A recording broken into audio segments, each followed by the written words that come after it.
Kapanalig Hour.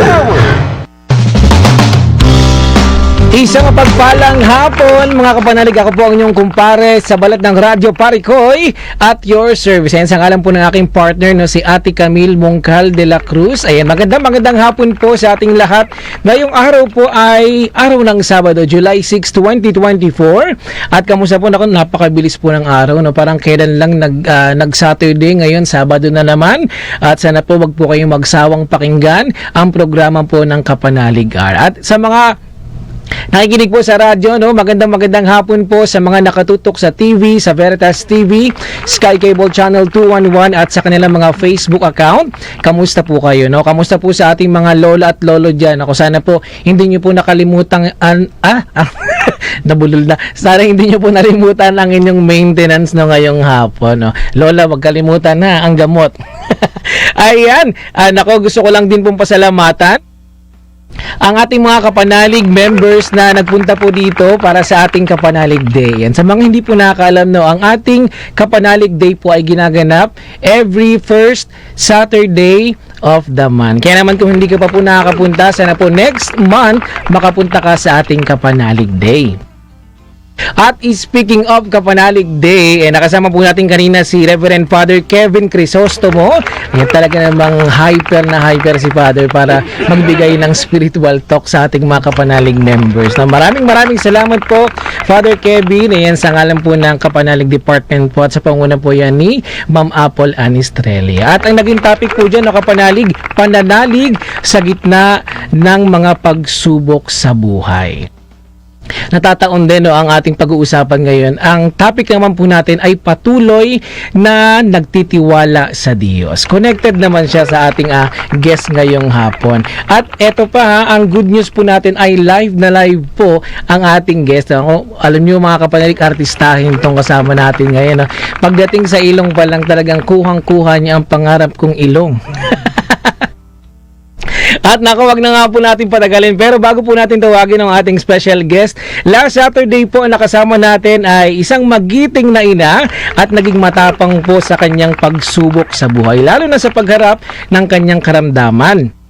Ang nakasama po natin dyan si Sister Norma Ginto at ang ating naging topic naman po ay Jesus, ang aking lakas at sandigan. Ngayong Sabado naman po mga kapanalig, ang makasama naman natin ay isang haligi ng tahanan. Sa murang edad pa lamang po ay natuto ng tumayo sa kanyang sariling paa para sa kanyang pamilya sa maagang pagkawala ng kanyang ama. Welcome na po natin, no? Member na 1989 pa lang, no, lector member na po si Brother. Tama po kayo, no?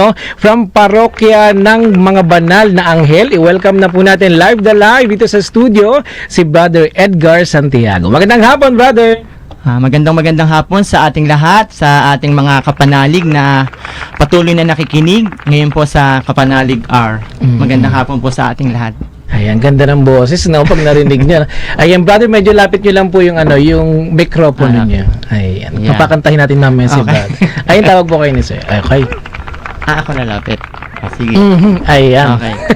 Yan, ganyan po tayo. Live po tayo ngayong hapon. Brother, kamusta? Meron ka po bang gustong batiin bago tayo mag-umpisa sa ating pag-uusapan ngayong hapon? Okay, Kuya Koy. Babatiin ko lamang po ang ating mga kapanalig. Lalatigit ang aking pong kabiyak na ngayon ay nasa seminar, alam ko, monitor niya ako. Si Ma'am Weng, Ma'am Rowena Santiago, ang aking pong ina. Hindi ko na po maiisa-isa ang aking mga kapatid, ang aking mga kasamahan sa simbahan, mga kapaska ko, ang mga kalektor ko, ang mga kaparokya ko, ang aming minamahal na kura paroko si Father Ambet de la Cruz, sa parokya ng mga banal na anghel.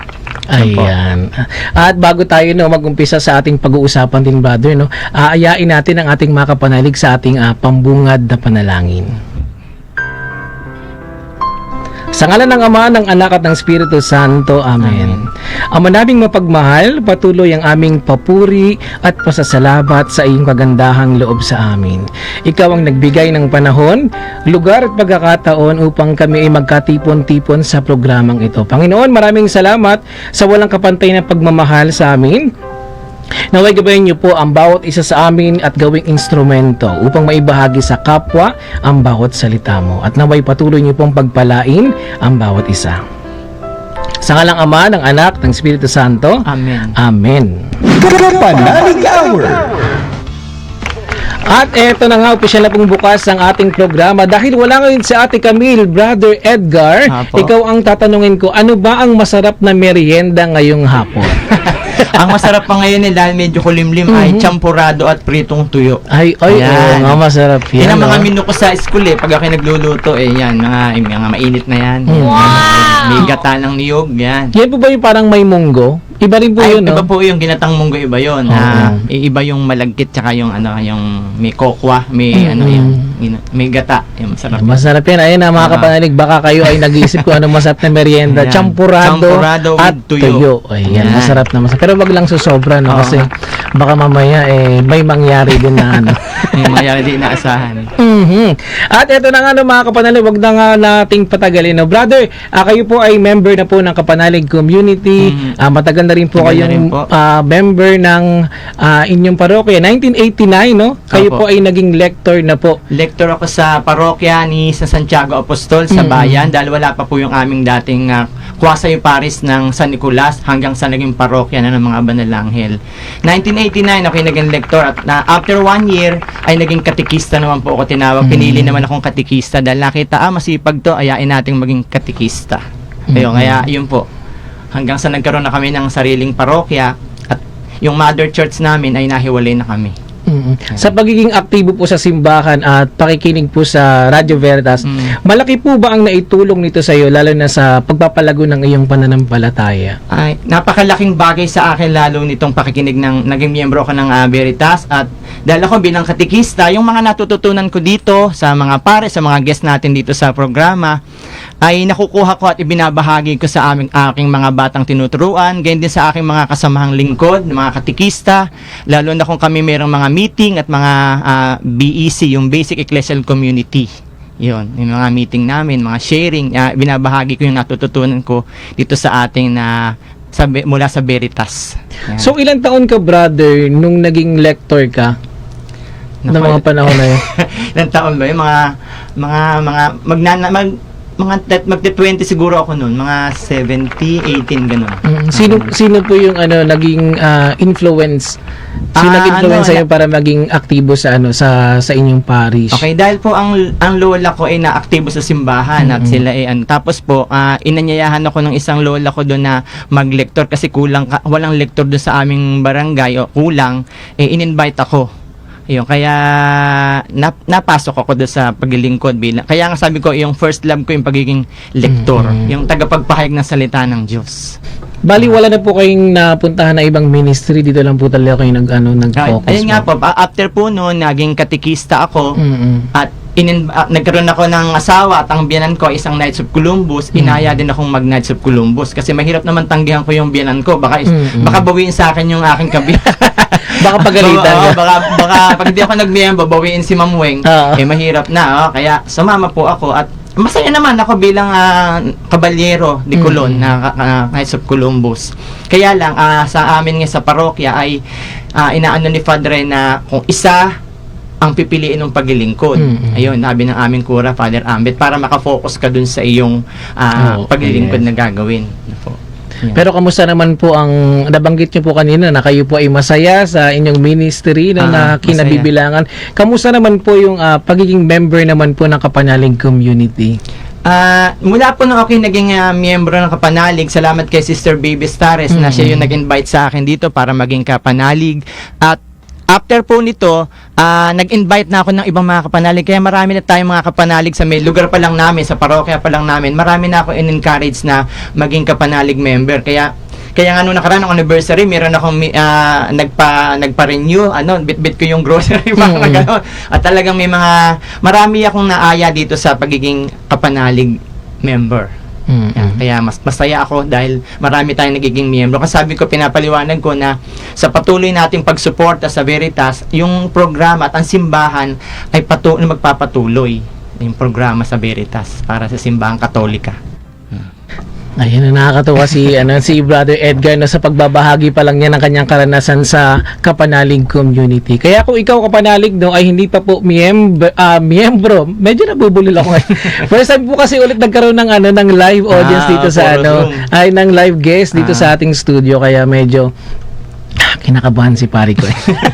Hindi, pero maiba lang ako. Kaya sa mga Kapanalig po na nakikinig po ngayon at gusto rin po maging member ng Kapanalig community kagaya ni Brother Edgar, paano nga ba maging miyembro? Madali lang po yan. Mag-text lamang po kayo sa 0998-588-3660. Ito lang po ang inyong mga iti-text ang inyong full name, address, contact number, birthday, civil status, at parokya. Ulitin ko po Kapanalig, i-text po ang inyong full name, address, contact number, birthday, civil status, at parokya. Saan naman po ito isi-send, pare ko? Isi-send nyo po ito kung kayo po ay smart user or smart network po ang inyong ginagamit.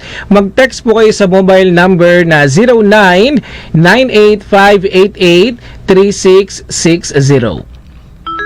Sa Globe Network naman po, mag-text po kayo sa 0917-621-1902. Ulitin ko po Kapanalig, 0917-621-1902. Ganyan lang po kadali maging miyembro po ng Kapanalig community dito sa Radio Veritas 846. Kaya naman kung ikaw po ay nakikinig ngayon sa inyong talapihitan, sa radyo, ayan, kayo po ay nanonood naman po sa Veritas TV, sa inyong mga Facebook account, ayan, wag na po kayong mahiya at magpa-register na po at maging miyembro na po ng ating Kapanalig community. At sa pagbabalik po ng ating programa, mas kikilalanin pa po natin si Brother Edgar Santiago. Kapanalig Hour. Ayan, ikaw pa rin po ay nakikinig sa Radio Veritas 846, ang radyo ng simbahan. Ay, napakinggan niyo po kanina, Maraming salamat po kay Brother Norman Dequia. Ayan, ingat ka po dyan sa Cebu po. Ingat po, ayan. Balikan na po natin, si Brother Edgar Santiago. Ayan, brother, kanina po, medyo nagkaroon na tayo ng konting usapan lang, sa inyong kung kamusta ang iyong pagiging member po ng Kapanalig at sa inyong pagsiserve po sa inyong parokya. Bilang isang panganay naman po na kapatid, nabanggit nyo po dun sa iyong Kapanalig coordinator, bilang isang panganay na kapatid at ama po ng iyong pamilya, ano ang pangyayari o pagsubok sa iyong buhay na masasabi mong patuloy kang magtitiwala sa Diyos at kakapit sa Kanya? Ang isa sa medyo mabigat na pagsubok na dumating sa amin na hindi ko inaasahan, yung biglang pagkamatay ng tatay ko. Yung aksidente siya sa bypass na nabangga ng nag-overtake na Innova. At nakasingle motor lang siya, nakasingle na motor. At siya ay nabangga, nalaglag sa pitak at doon, on the spot, na patay siya. At ako bilang panganay, ako yung tinawag ng barangay, tinawag ang sabi pa nga sa akin Kuya Edgar, ang tatay mo hindi hindi makatayo. Akala ko naman kung paano yung nangyari. Yung pala, nang makita ko nakabalot na ang tatay ko ng plastic doon at wala na siyang buhay.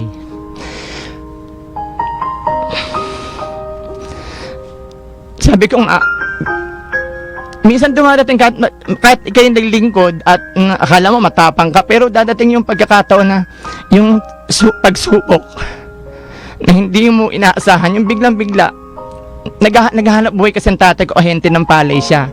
Naglakad siya, nagsoli ng sako pabalik nung gabi, yung aksidente na may inubang pula na nag-overtake na nasalpok siya, talagang on the spot namatay siya. Kaya medyo mabigat ako bilang panganay sa aming 7 magkakapatid. Iniisip ko na ako na yung magsisilbing tatay sa mga kapatid ko. Dahil ang nanay ko matanda na po, mag-80 na ang nanay ko.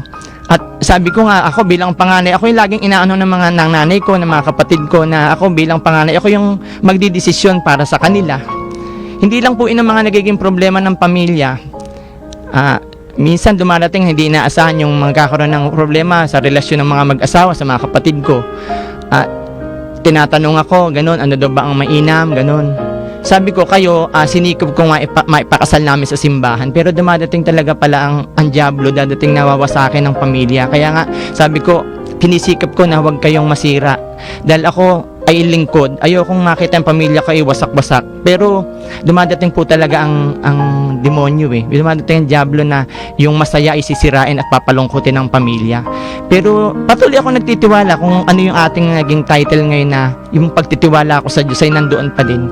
Alam ko na, sabi ko nga, walang ibibigay ang Diyos na pagsubok na darating sa aming pamilya na hindi ba pagtatagumpayan. Basta't sama-sama, nagdadasal, kakaapit lagi sa kanyang salita na ang Diyos, sabi nga, ay ang Diyos ay laging kasama hanggang sa dulo ng mundo, kasama siya. Kaya inang pinangahawakan ko, kasama ko ang Diyos, si ang Emmanuel, kasama ko lagi ang Diyos, ano man ang dumating sa buhay ko.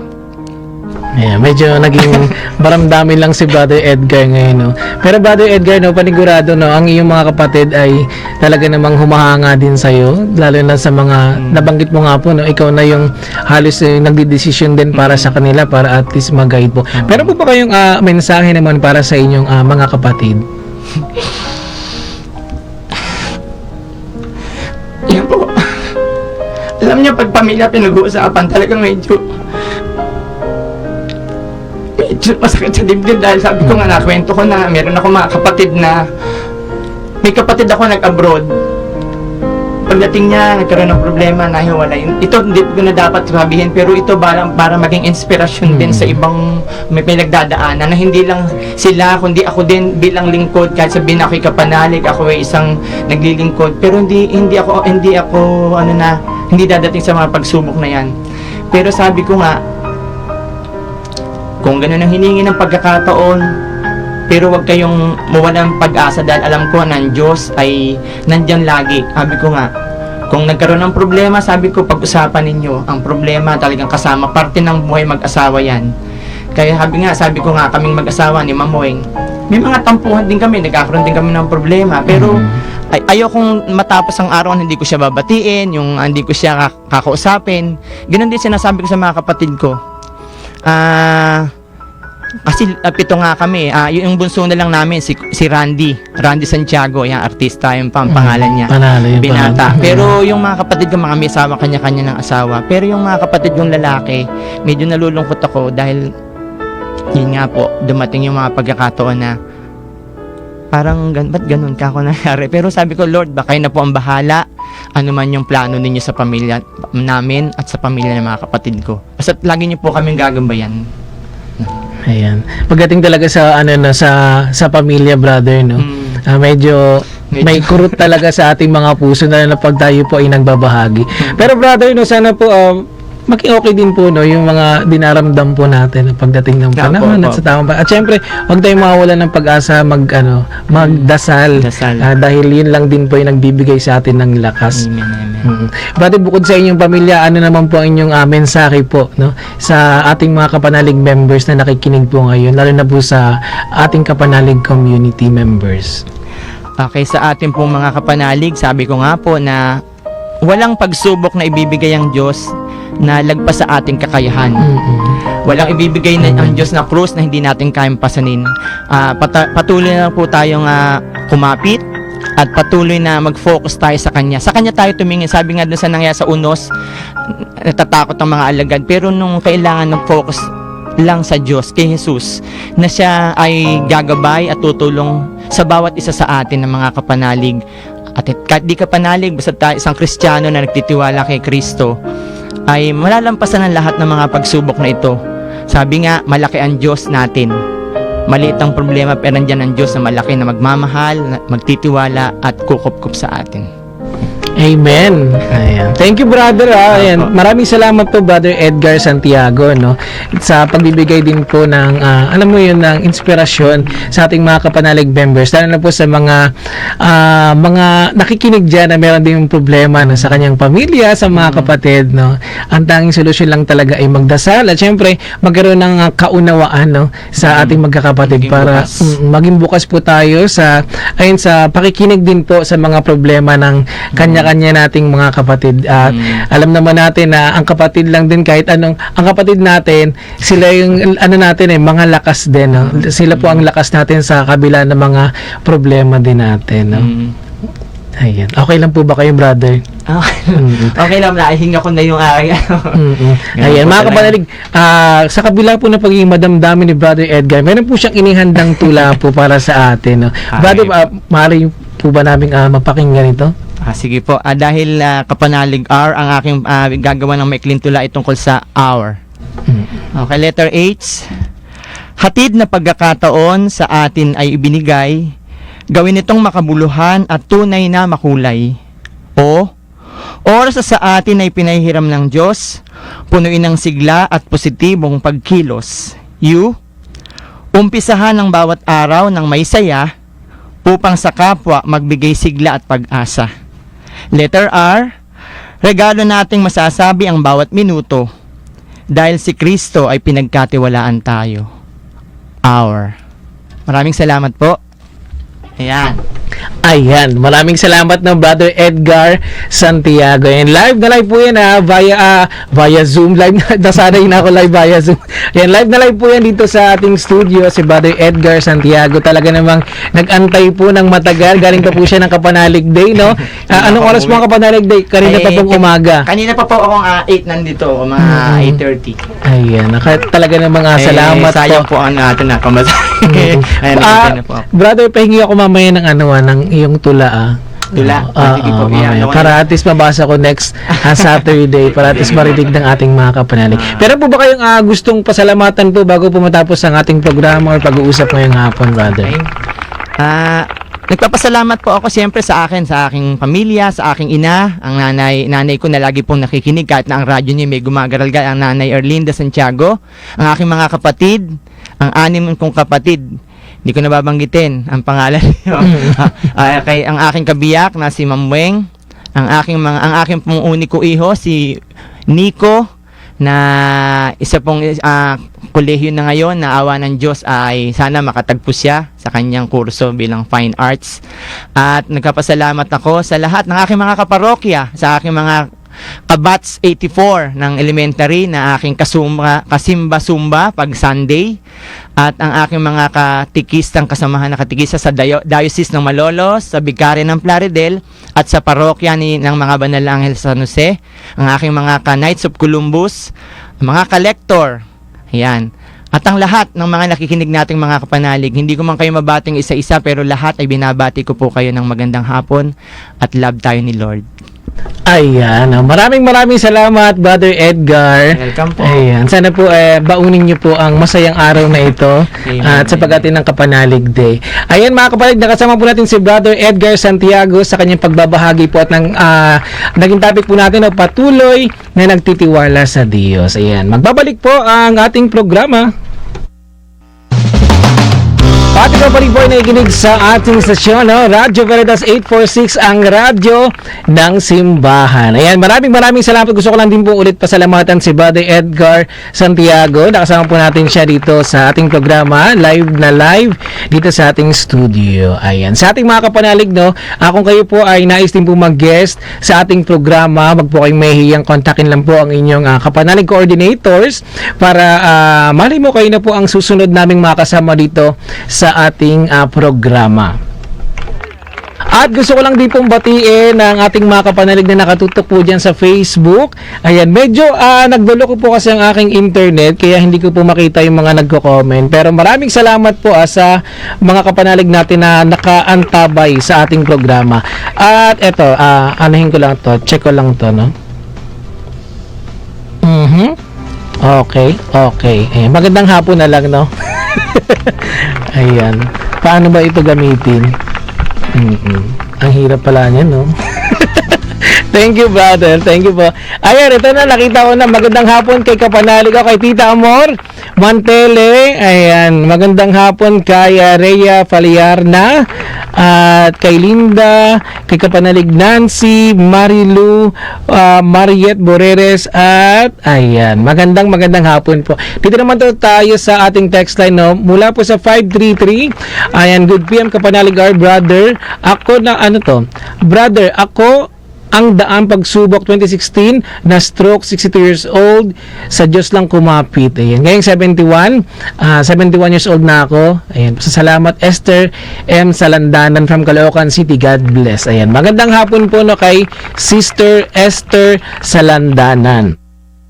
At sa lahat po ng mga kapanalig, no, meron po ba kayo, pwede po bang i-flash yung mga kapanalig benefactors po natin na nagbigay po ng tulong at dito sa ating kapanalig day? Ayan.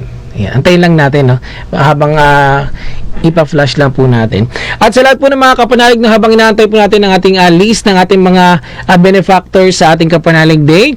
Ayan, paano po ba maging benefactor po ng ating programa sa ating kapanalig day? Maaari niyo pong kontakin ang ating mga kapanalig coordinators or mag-text po kayo sa mobile number 0998-588-3660. At kung kayo po ay nais po magpadala sa GCash po or GCash account, ito po ang ating numero, 0998-588-3660. Ang account name po niyan, kapanalig, ay si Ma'am Apple Ann Estrella. Yan siya po ang ating department head po ng Kapanalig Community. At speaking of Kapanalig Community, gusto ko lang din pong i-shout out ang ating mga Kapanalig coordinators na talaga namang full pack po ngayong Sabado. Ayan, shout out po kay Brother Lloyd Gomez, kay Brother Edison Kerub, kay Brother Runiel Borja, kay Brother AJ, at kay Sister Erica Cabiles, at kay Sister Jessa Abrigo. At magandang hapon din po no sa ating Department Head Ma'am Apple Ann Estrella na always pong nakatutok sa ating programang Kapanalig R. Ayan na kapanalig, kung kayo po ay hindi pa po miyembro ng Kapanalig Community, inaanyayahan na po namin kayo magpalista na po sa ating community dito sa Radio Veritas. Ayan, i-text lamang po ang inyong full name, address, birthday sa mobile number 0998-588-3660. Text nyo lang po ang inyong full name, address, contact number, birthday, civil status, at parokya. Ay, ulitin ko po, full name, address, contact number, birthday, civil status, at parokya. At ma-text nyo lang po sa Smart Network 0998-588-3660. Ayan. At sa Globe naman po, no, ayan, sa 0917. Ayan, mari po bang ibalik nyo sa Globe? Sorry.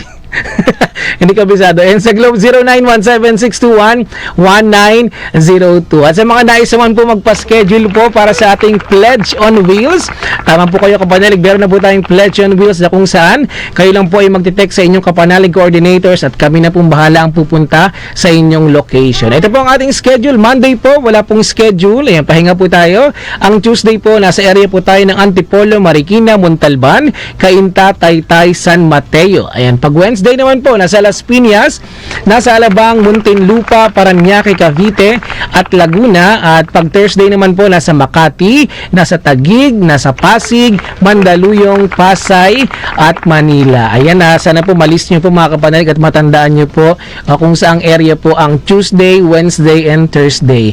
Pag Friday naman po, nasa Quezon City South po tayo at nasa Caloocan South. Pag Sabado naman po, nasa Bulacan tayo, nasa Navotas, Malabon, Valenzuela. At pag Sunday naman po kapanalig, nasa Quezon City North, Caloocan North, Novaliches, San Jose del Monte, Bulacan. Yan po ang ating mga schedule mga kapanalig, kaya kontakin nyo na po ang inyong mga kapanalig coordinators. At sa mga nais naman po magpadala sa ating bank account, narito naman po ang ating mga detalye. Account number, account name, DZRV Radio Veritas Foundation Incorporated sa Metro Bank. Account number po natin 0763-076270-210. Sa BDO 001-630011876. Sa BPI naman po ang ating account number 0213-325191.